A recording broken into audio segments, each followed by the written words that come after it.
नमस्कार. मी अरविंद विठ्ठल कुलकर्णी. अधोरेखितचा आजचा विषय आहे इस्लामवरही प्रतिबंध हवा.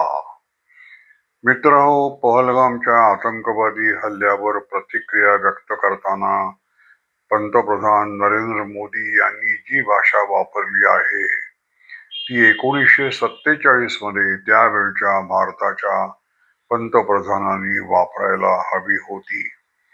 मोदी असं म्हणाले की पहलगाम च्या आतंकवादी हल्ला करणाऱ्या लोकांना शोधून काढण्यासाठी आम्ही पृथ्वीच्या या टोकापासून त्या टोकापर्यंत पाठलाग करू आणि तुम्हाला शोधून काढू आणि तुम्ही कल्पनाही करू शकणार नाही अशी शिक्षा आम्ही तुम्हाला देऊ. 1947 मध्ये फाळणी होताना आपल्या असंख्य माता भगिनी मुलींवर पाकिस्तानी मनोवृत्तीनं जे अत्याचार बलात्कार केले त्यांना आपण शोधून काढायला हवं होतं आणि भारतात आणून भर चौकात त्यांना शिक्षा द्यायला हवी होती. तो हिशोब आपला अजून अपुरा आहे. आता या पहलगाम हल्ल्याचे 2-4 पैलू आपल्याला पाहता आले तर आपण पाहूया. आतंकवाद्यांनी पर्यटकांना ठार मारण्यापूर्वी तुम्हाला कलमा पढायला येतात का असा प्रश्न विचारला. ज्यांना कलमा पढता आल्या नाही त्यांना तरी ठार मारला. याला उत्तर असं आहे की हो, आम्ही कलमा पढणार आहोत, पण तुम्ही सांगता म्हणून नाही, अभ्यास म्हणून. कलमांचा खरोखर या देशाला किती उपयोग आहे याचा अभ्यास आता आम्ही सुरू करणार आहोत. पंतप्रधानांनी म्हणजे भारत सरकारनं धर्मवेत्यांची एक समिती नेमावी. त्या समितीसमोर विषय असा ठेवावा की इस्लामचा भारतामध्ये जो प्रचार आणि प्रसार होतो त्याच्यावर भारताचं स्थैर्य, शांतता, समृद्धी, सार्वभौमता, अखंडता, एकात्मता इत्यादी सर्व विषय लक्षात घेऊन काही प्रतिबंध असणं आवश्यक आहे का?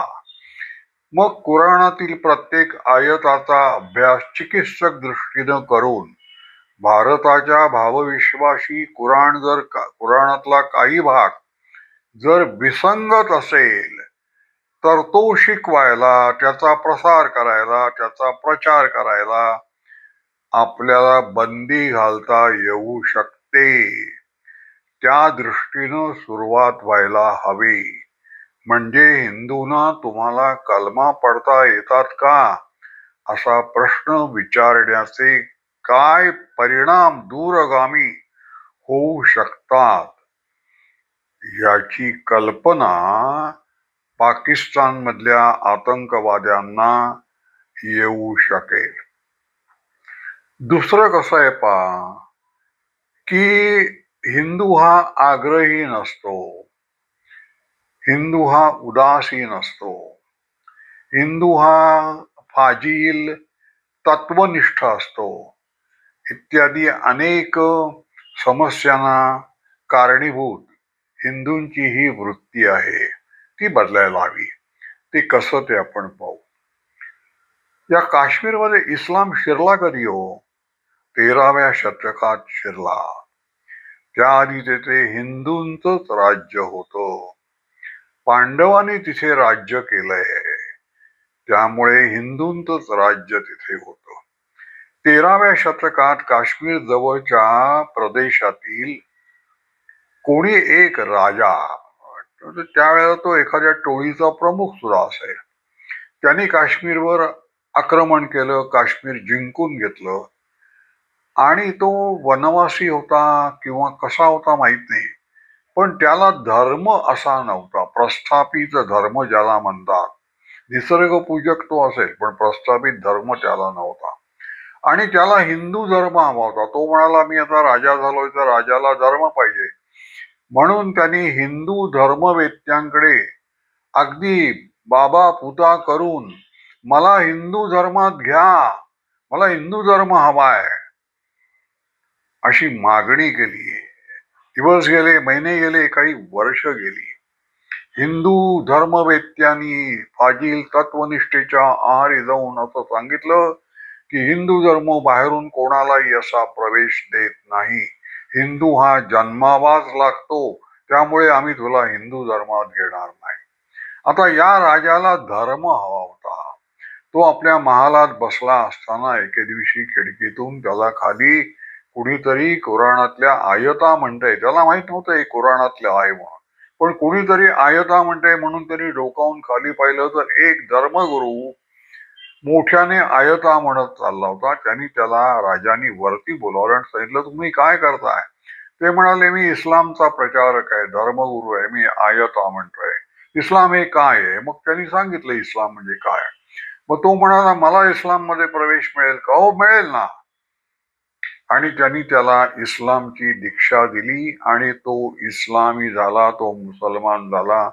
त्या दिवसापासून काश्मीरवर मुसलमानांचं राज्य सुरू झालं. ते 500 वर्ष टिकलं.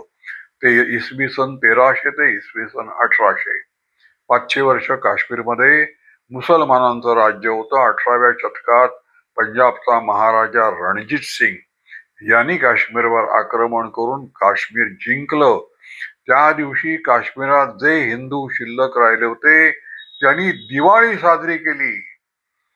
आपण फार मोठ्या संकटातून, विपरीत परिस्थितीतून मुक्त झालो आहोत याचा आनंद त्याने व्यक्त केला. आता काश्मीरमध्ये 500 वर्ष मुसलमानांचं राज्य होतं म्हणजे काय होतं, एकच उदाहरण आपण लक्षात घेऊ.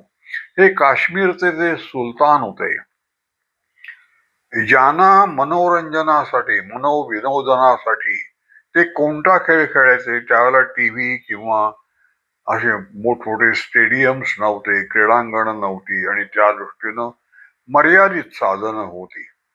तर तिथे जे दाल सरोवर आहे, मोठमोठी सरोवर आहे, त्या सरोवरामध्ये यांचा खेळ म्हणजे दोन ब्राह्मणांना पकडून आणायचं, दोन हिंदूंना पकडून आणायचं, त्यांना पाठीला पाठ लावून बांधायचं आणि त्यावेळी जी क्रेन असेल त्या क्रेननं त्यांना उचलून त्या दाल सरोवरात 3 वेळा अशी डुबकी मारायची आणि त्यांचे प्राण घ्यायचे. आज किती हिंदूंचे प्राण मी अशा पद्धतीनं घेतले हे मोजण्यासाठी त्या हिंदूंची जानवी काढून ती अशी जमिनीवर, भूमीवर पसरायची. आणि मग तो जो सुलतान असेल त्याच्या गुडघ्यापर्यंत जानव्यांचा ढीग जमा झाला की त्याचा खेळ थांबत असे.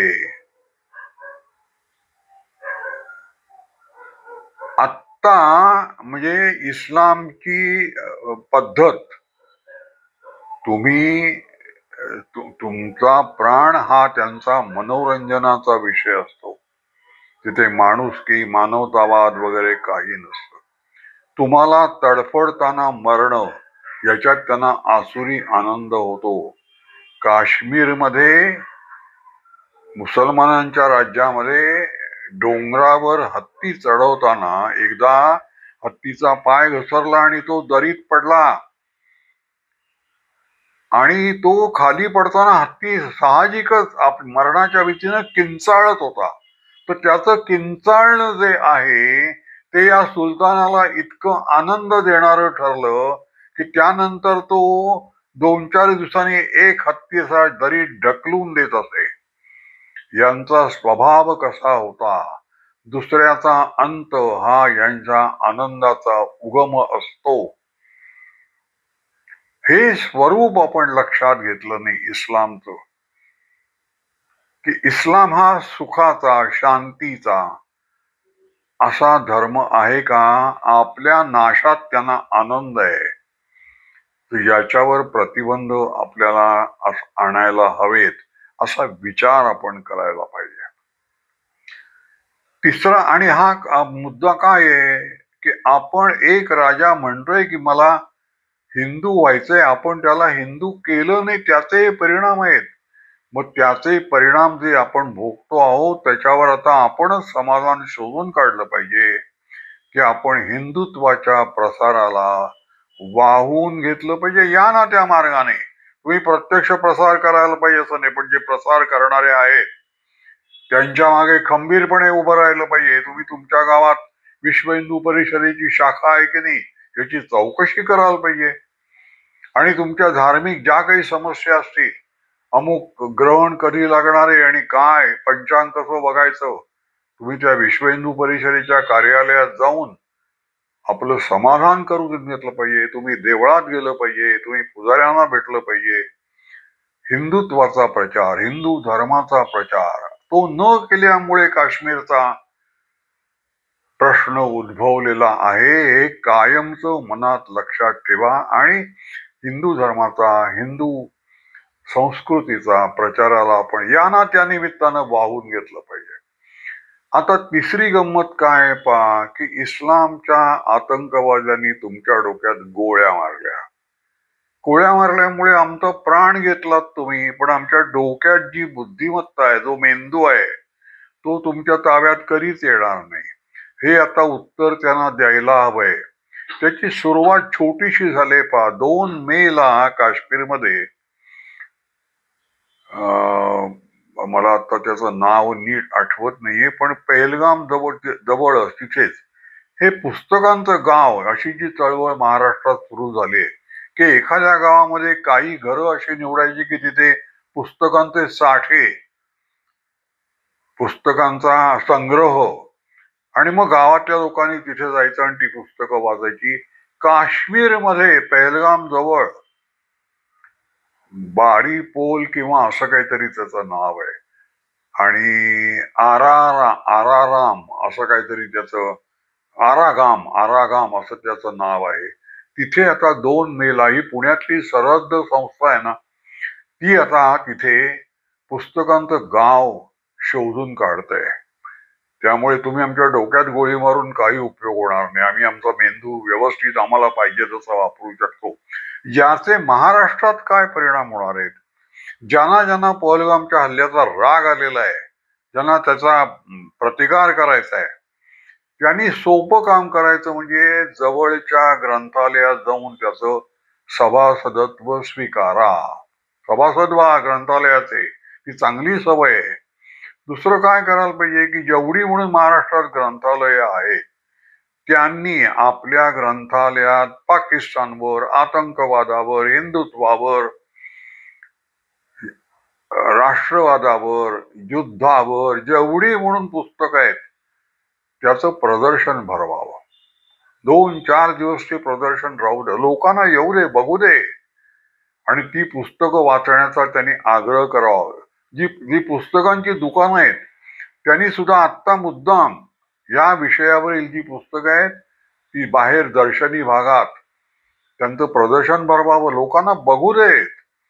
आंबेडकरांचं पाकिस्तान पुस्तक काय आहे, पुलवाम्यांचं रक्त आणि अश्रू, वाघनख काय आहे, बना जोगांची पुस्तकं, अरुण सारथीची पुस्तकं, अशी अनेकांची पुस्तकं आहेत. लोकमान्य टिळकांचे अग्रलेख, सावरकरांचं हिंदू राष्ट्र दर्शन, लोकांच्या 6 सोनेरी पाने लोकांच्या डोळ्या घालून पुस्तकं गेली पाहिजेत. आणि आता जी ताजी पुस्तकं आहेत ती सगळी माझ्या वाचनात आहेत असं नाही, पण तुम्हाला ग्रंथालयात गेल्यानंतर ग्रंथपाल हा नेहमी व्यवस्थित सहाय्य करणाराच असतो.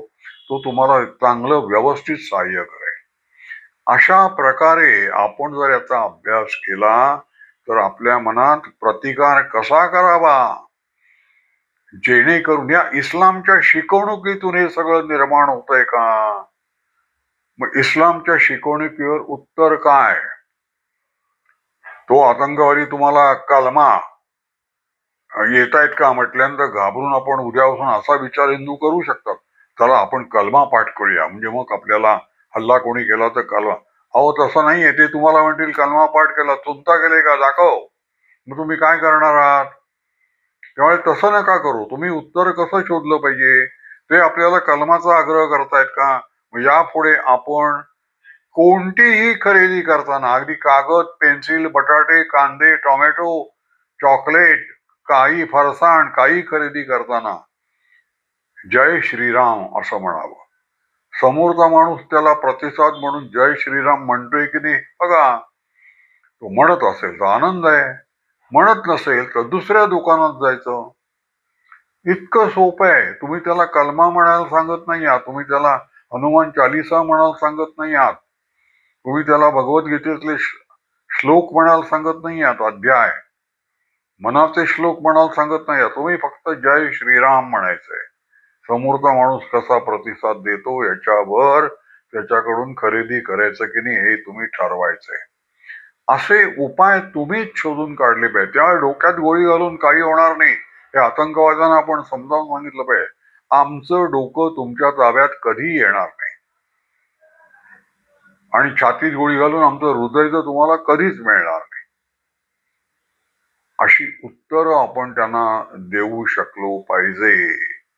म्हणजे मग आपल्याला पंतप्रधान तो जो पाठलाग करणार आहेत त्या पाठलाग करण्याला त्यांना काहीतरी साधन सामुग्री लागेल, वाहन लागेल. आपले विचार हे त्यांचं वाहन आहे असं मला वाटतं. माझा व्हिडिओ आपल्याला आवडला असेल तर लाईक करा, शेअर करा आणि सबस्क्राईब करा. धन्यवाद.